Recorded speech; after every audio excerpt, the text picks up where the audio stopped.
生的骄傲，正义扮成罪名却难逃。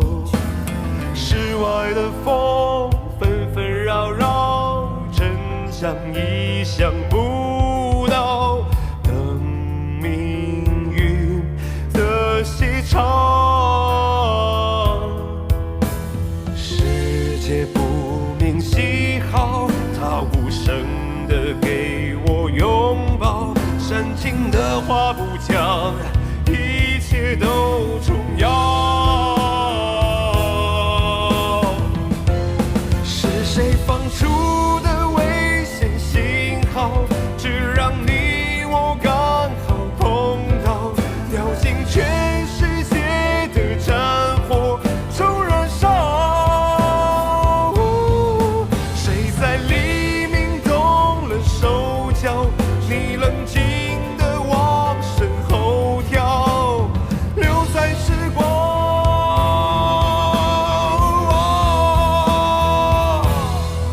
中笑。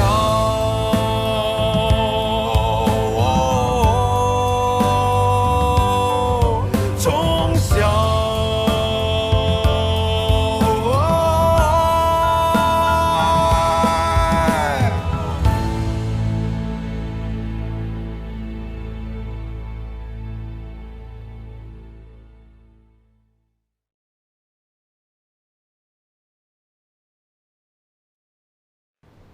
自从我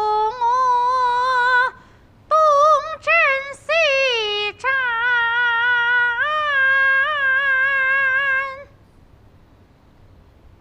年复年，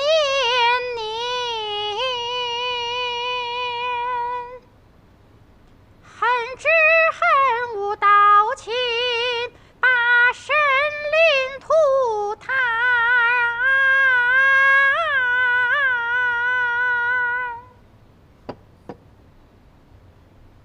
来，楚民，来尝尝看我做的芝麻糕。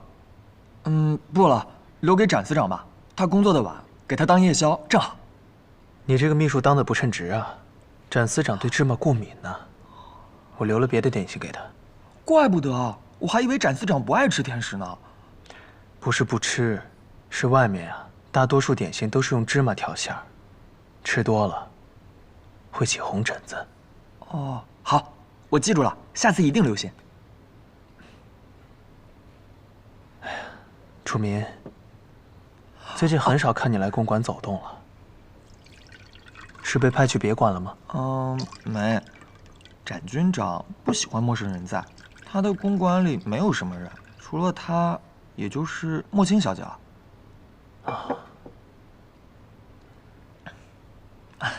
别看展军长举止粗犷，其实啊，他谨慎得很。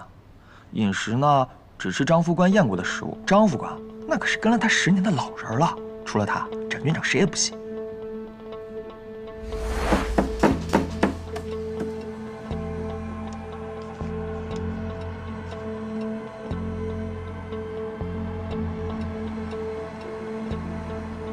展军白一向谨慎，即便是我做的食物，第一次也应该会检查，送过几次之后再动手，比较安全。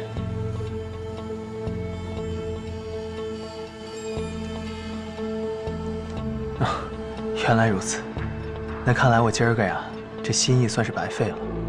啊？这芝麻糕本是留给展军长的，但是现在看来呢，司长怕是服了我的好意，没有收破，所以还是把点心给带走了。司长一向贴心，待人也是极好的。是。他的情绪病证明，您打算怎么解决？这个就属于精神病方面的认同了，只单靠我一个人的力量，很难去完成的。看来我必须要借助教会医院的力量，在西医这方面的研究，他们比我来的要深透。教会医院？是。如果可以的话，可以找展司长帮忙。他说他和教会很熟。你说的这方面，我也不是没有考虑过。只是江月楼这件事情，是越少人知道，越好。况且，展司长的介入，如果是被有心人士利用了，那我们这张牌打出去，公之于众的话，就会在民众的心中大打折扣。对，还是你考虑的周到。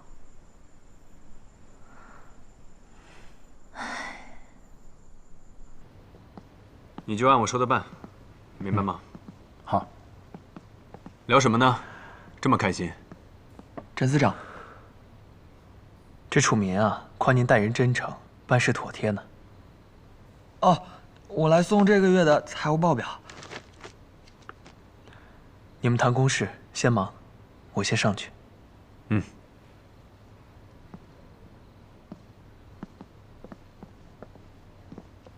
等一下。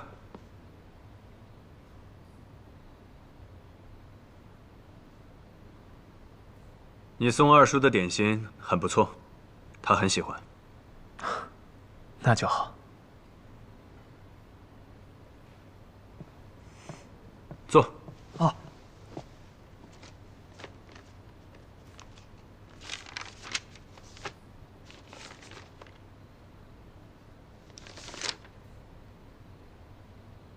做得不错，很细致。那就好，我还担心呢。第一次做，生怕出什么差错就丢人了。对于第一次而言，已经及格了，但是还可以更好。你过来看。哦。你看，这块支出应该放在日常明细里。哦。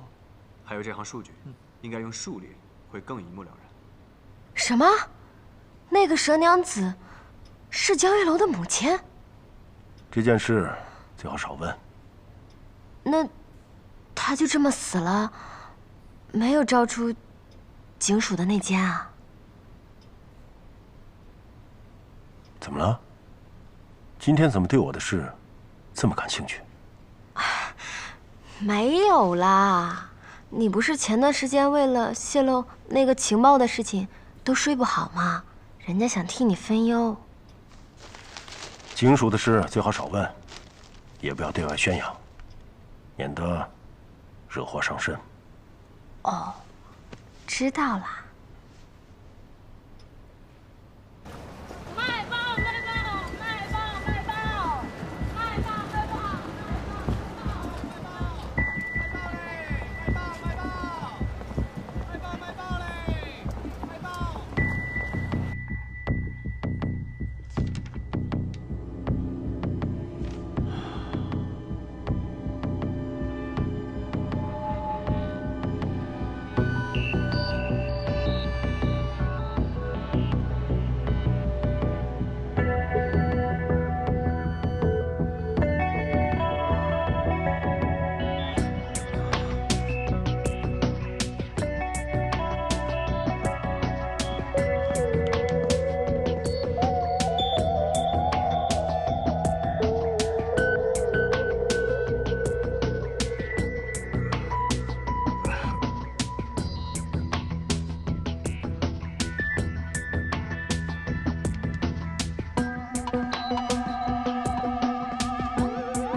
经鉴定，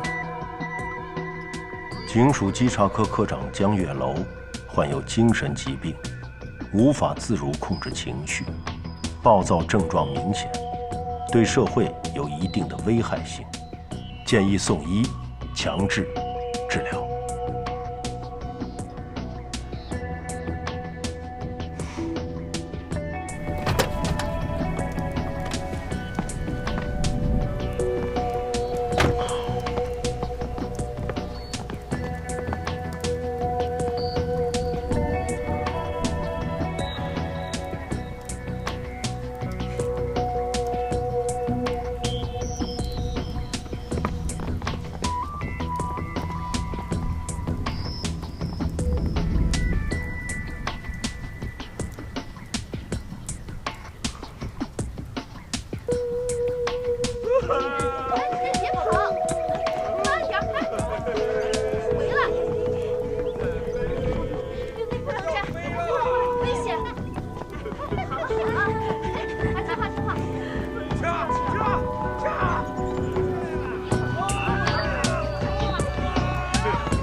该吃药了。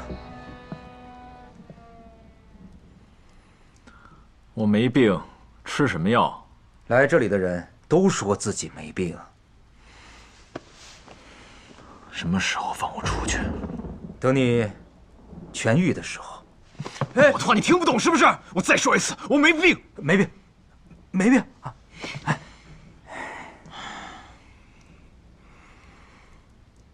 白金波呢？我要见他。白署长在忙。忙？把我送到这儿，是心虚不敢见我吧？白署长也是为了你好，你不待在这里，出去只有死路一条。他们凭什么判我死罪啊？杨青该死，我杀了他，不过是惩恶扬善。你是惩恶，但你不该杀他。你杀了他，你只能在这里接受治疗。你的编号叫9号。我警告你，别再叫我9号。我有自己的名字。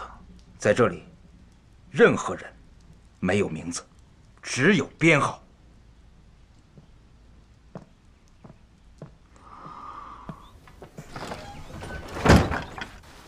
司长，九沟那边传来消息，说玉老板的身世有些可疑。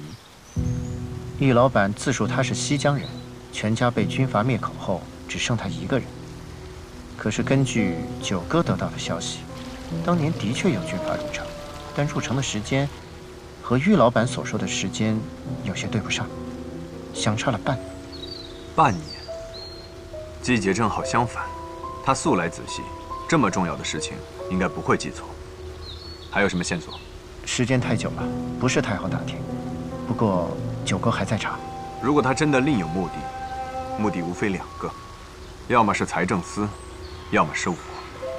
前者我觉得不像。玉老板平时很少过问你工作上的事情，几乎不去你的书房。如果是后者寻我复仇，那遇到刺杀，他何必冒着生命危险来救我？甚至在公馆住了这么久，也没有利用时间动手，不太像。那会不会，他的目标不是你，但是跟你有关？二叔，玉老板和子宁小姐的关系很是要好，想为她复仇，也说不定啊。这个事情我跟他聊过，他应该没有心结。不过你提到子宁，倒是提供了另一个思路。子宁刺杀二叔，是因为二叔当年做的恶，他征战多年。杀的可不是1个2个，玉老板未必不在这其中之一。那他目标如果不是展军长，那上次芝麻糯米糕为什么没有查出任何事情，还刻意撒了芝麻杜绝宁务实呢？说不清。你让九哥继续去查。是。对了，江月楼那边怎么样了？江月楼骨头硬极了，华医生的电刑。没有人能承受5次以上，他做到了。老华认输了？没有。华医生每天带他过一轮电刑，力度越来越大。据说，每次从电击房出来，江月楼都是昏死过去，被人抬回病房的。这样都不松口，这个江月楼，要不是对手的话，真是再完美不过了。他在病房里，对白署长指责颇多，包括政府。斥责他们治事无方，宣称治乱世就该用重典。连白金波都骂，看来是真的疯了。备车，去别馆。是。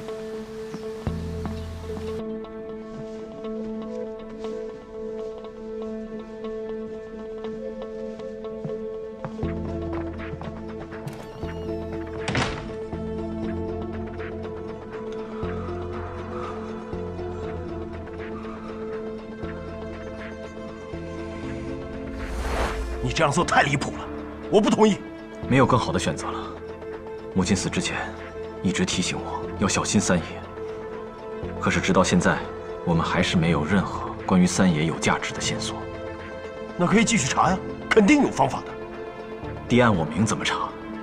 能有1个假三爷，就能有第2个、第3个。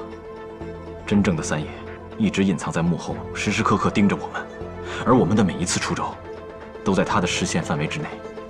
这么查，是不会有结果的。可是你这个计划，也太冒险了。那也比坐以待毙强。那你觉得有多大的把握？50%，不成功便成仁。准备什么时候启动？最好的时机就是在今夜。三爷一直盯着我，他应该知道我情绪方面有问题。今日我遭遇丧母之痛，情绪失控，找人复仇，再合适不过。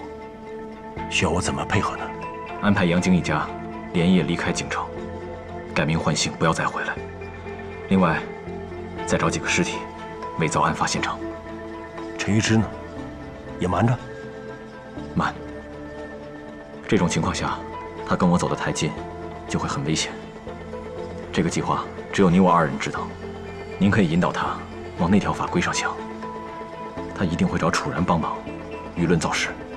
是，然后你就会去那个精神病院，跟那群疯子在一起。我自己就是个精神病人，我还怕别的疯子啊？哎，万一那个三爷不找人进去策反你，而是找人进去暗杀你呢？不会。换位思考，他如果发现我站在了你们的对立面，成为一枚可以被利用的棋子，他一定会想方设法的拉拢我。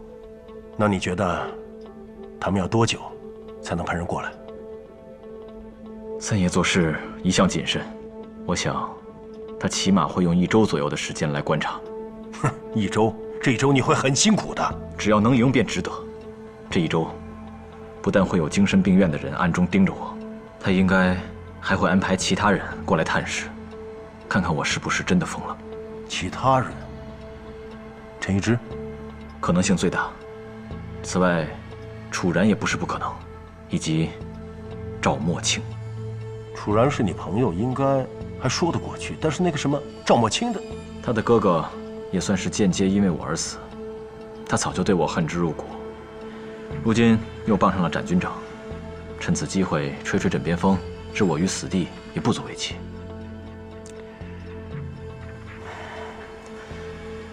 您放心，不管来的人是谁，我都会随机应变的。不管来的人是谁，你都得活着回来。我尽量。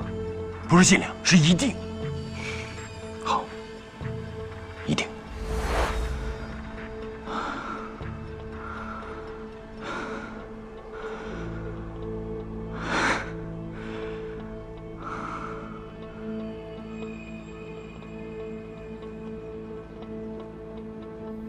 对不起，目前病人的病情不太稳定，无法开放探视。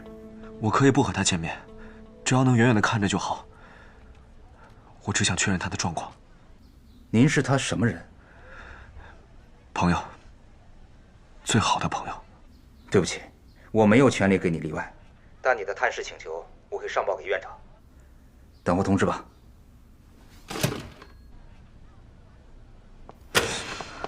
怎么样了？啊？哎呀，月楼已经进去快1周了，到现在没有人知道里面的情况，能不能再找白署长试试，帮我们通融一下？他现在也自顾不暇，因为江月楼这件事情，给他惹了很大的麻烦。况且我们现在跟他走得比较近，被有些人注意到，月楼改判死刑这件事情是我们里应外合的，很有可能被重新判刑。我们还是别冒这个风险了。可是我们也不能一直等下去啊！白署长那里行不通，医院又不肯开放探视，那是精神病院，待久了没问题也出问题了。我在考虑，要不要找展司长帮忙。展司长？我们上次没找他帮忙，是因为病情鉴定的公正性，现在已经尘埃落定了，由他出面要一个探视机会，应该可行。嗯。哦。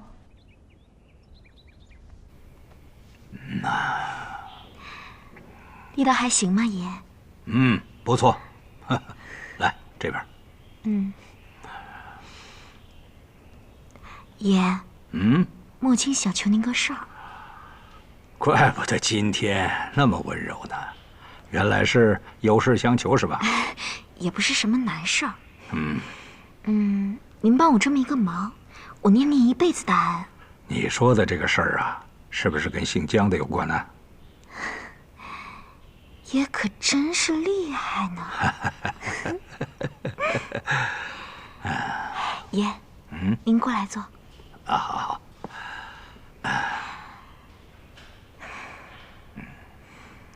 你也知道的，我哥哥是怎么死的。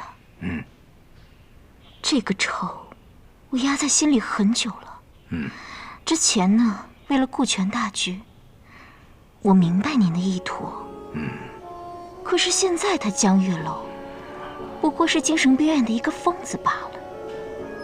您要他死，不过就是一句话的事儿。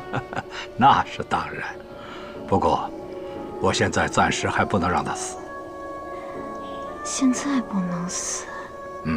因为这件事啊，余波未消。这个蔡市长，保不定哪天想起来，他就要把这个事情翻出来。我是想，等过个1年半载，等这件事情过去了，你想，这个江月楼，他不就成了一个被人忘记的小丑了吗？到那个时候再杀他，还不是易如反掌？好，都听您的。这就对了嘛。不过啊，虽然我现在不杀他，但是呢，我能让他过得生不如死。你想啊，精神病院这种地方，有的是办法对付一个疯子。谢谢你。对不起，展司长不在。那他什么时候能回来？不知道。怎么回事？于老板，这位小姐要找展司长。有什么事可以跟我说，我替你转达。你是玉老板？我是楚然。楚小姐，楚民的姐姐。对。展司长不在，我也是客，不然在花园坐坐可好？也好。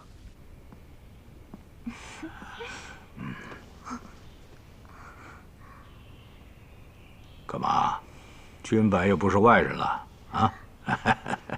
二叔，二婶，有些事情想跟您商量一下，能不能借一步说话？啊，好。啊，那你们2个先聊，我先回房间。好。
我自会安排。之前一直听于之提起过你，一直没有机会认识。今儿个呀，总算有机会认识了。我也是。展司长去了别馆，最起码还要1个小时才能回来。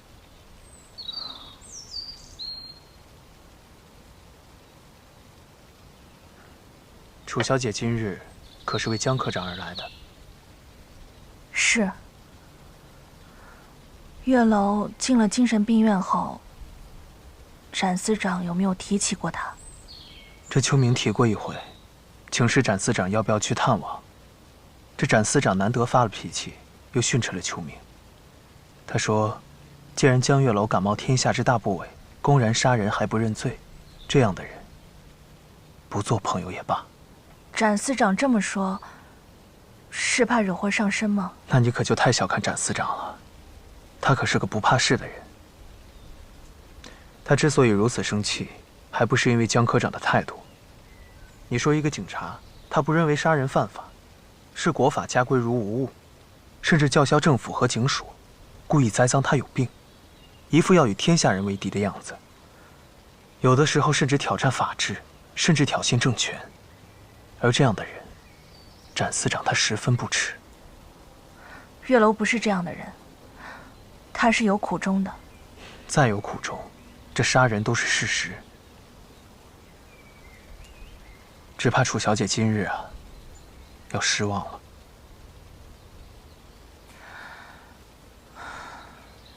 那我也要试试。这样一来的话，他就可以成为我们夺权的一个重要工具。不过啊，做事要斩草除根。佘娘子那个关在北平的儿子，找时间把他给做了。他已经不在了。哦，看来你做事比我狠呐！啊，什么时候的事？佘娘子死的当天，我就打电话给北平，金马堂的人趁夜就把她给结果了。不错，能成大器，共襄盛举。二叔，锦城现在已经没有绊脚石了，金马堂是否可以重新发展起来？可以。有人选了吗？让孙鹤英从北平调回来，正好避避风头。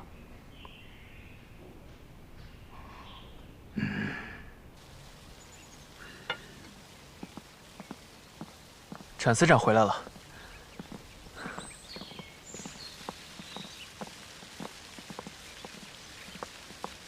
展司长，楚小姐，好久不见。天气这么冷，怎么不请楚小姐进去坐？我本就是客居于此，不便未经您同意就带人进公馆，所以说还请楚小姐随我在花园坐了坐。太拘礼了。吩咐厨房煮壶热奶茶送过来。是。还有，以后楚小姐来，随时可以进门。是。不用了，展司长。楚小姐不必客气，你们请。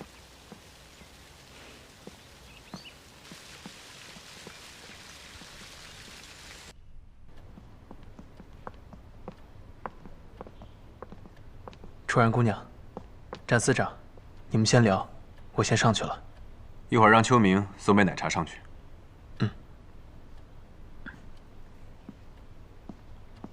楚小姐，这边请。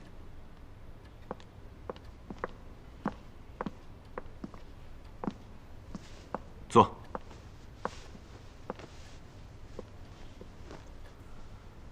印象中，楚小姐应该是第一次登门吧？是，展司长，我今天来是有求于您。愿为小姐分忧，不知何事？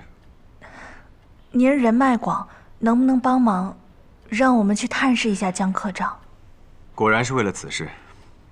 抱歉，楚小姐，如果是因为这件事情的话，我不便插手。江月楼，他是您的朋友，他真的很信任您。楚小姐，我跟您一样，信任他，欣赏他，但这已经是过去的事情了。我并非因为月楼兄不得势而选择疏远来避嫌，只是无法苟同他的所作所为，还有他所谓的治世之道，实在是太荒唐了。观念不同，信仰不同，这才是我不能原谅他的原因。展司长，我不是要为他开脱责任，但是这件事月楼的确是有苦衷的。很抱歉，我不能告诉您发生了什么，但是请您相信我，这是意外，这是月楼发病失控后的意外。若是有病，就应该去看医生，等他病好了，再见他也不迟。我只是想确认一下他现在的状况，我真的很担心他。展司长，我保证肯定不会耽误治疗的。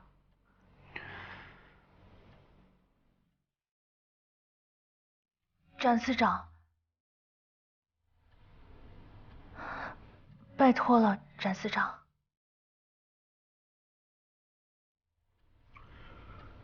你等我去书房打个电话，了解一下情况。好。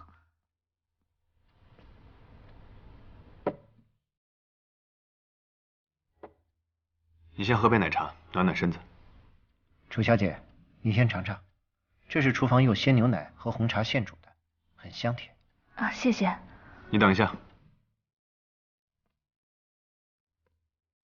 我送上去就好，你去忙吧。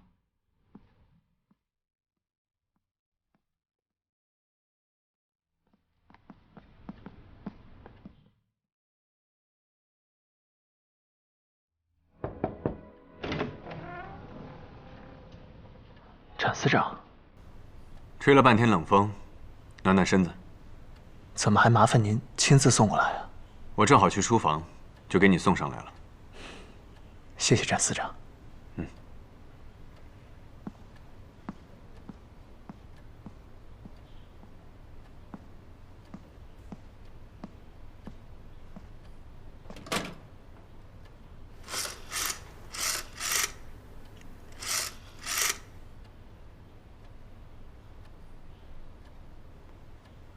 是我，三爷，安排一次江月楼的探视。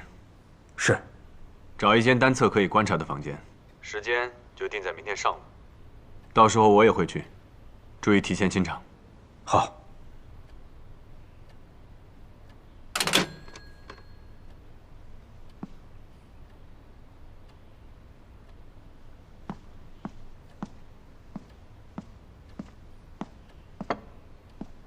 展司长，怎么样？电话我已经打过了，通过我叔叔找到委员会的关系，院方已经同意探视。不过，院方只同意一个人去探视，而且时间只有10分钟。一个人啊？本来我打算陪你一块儿去的，不过现在看来不太可能。这已经很好了，谢谢您，展司长。不必客气。那我先告辞了。好。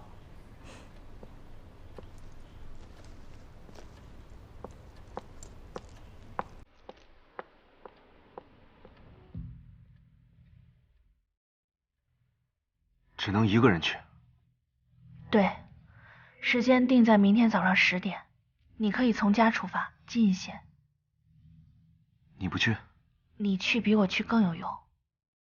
谢谢你，我会把握好机会，好好跟他聊一聊。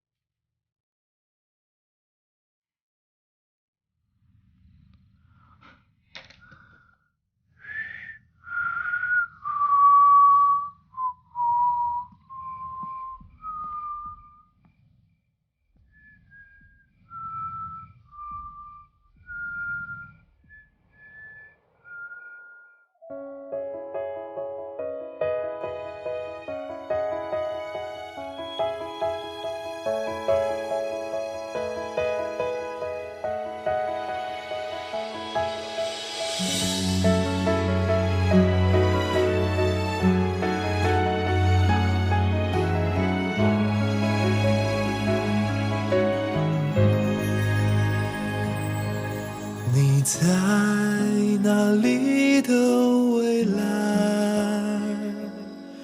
让我颠倒了黑白。也许结局已崩坏，书写人们的无奈。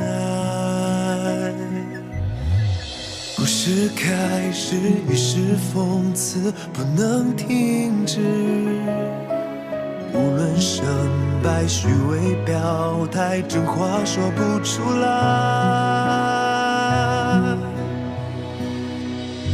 怎样选择才能避免了无奈？低下头，让自己卑微像尘埃。模糊的美梦，多远的未来，只为证明这存在。怎样选择才能避免了无奈？低下头，让自己卑微像尘埃。模糊